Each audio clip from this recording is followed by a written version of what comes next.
আসসালামু আলাইকুম বন্ধুরা, আশা করি আপনারা সকলেই ভালো আছেন আর আপনারা দেখছেন এমডি ভয়েস টিভি।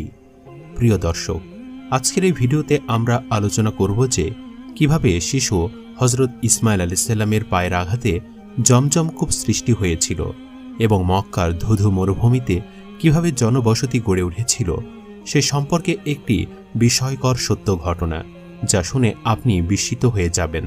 তাই পুরো ঘটনাটি বুঝতে ভিডিওটি একবারে শেষ পর্যন্ত দেখবেন।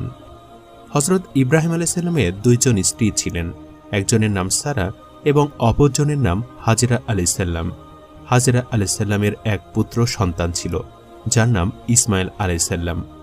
একদা মহান আল্লাহ তাআলার পক্ষ হতে আদেশ এলো, হে ইব্রাহিম, তুমি তোমার স্ত্রী হাজেরা এবং পুত্র ইসমাইলকে নিয়ে মহান আল্লাহ তাআলার উদ্দেশ্যে বেরিয়ে পড়ো এবং তাদেরকে মক্কার এক নির্জন প্রান্তে রেখে এসো। মহান আল্লাহ তাআলার এই আদেশ আসবার সঙ্গে সঙ্গে হযরত ইব্রাহিম আলাইহিসসালাম তার স্ত্রী এবং পুত্রকে নিয়ে বেরিয়ে পড়লেন। হযরত ইব্রাহিম আলাইহিসসালাম দুজনকে নিয়ে সাফা ও মারোয়া পর্বতের মাঝে পৌঁছে গেলেন। সেখানে তখন কোনো মানুষের বসবাস ছিল না।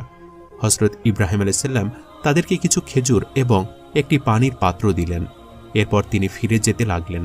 হযরত হাজেরা আলাইহিসসালাম ইব্রাহিম আলাইহিসসালামের হাত ধরে বললেন, আপনি আমাদেরকে এভাবে ফেলে কোথায় যাচ্ছেন? এখানে না আছে কোনো খাবার, না আছে কোনো থাকার জায়গা, আমরা এখানে কিভাবে থাকব? হাজেরা আলাইহিসসালামের কথা শুনে ইব্রাহিম আলাইহিসসালাম চুপচাপ ছিলেন।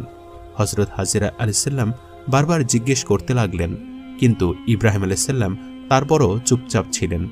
এরপর হযরত হাজেরা আলাইহিসসালাম জিজ্ঞাসা করলেন, এটি কি আল্লাহ তাআলার হুকুম?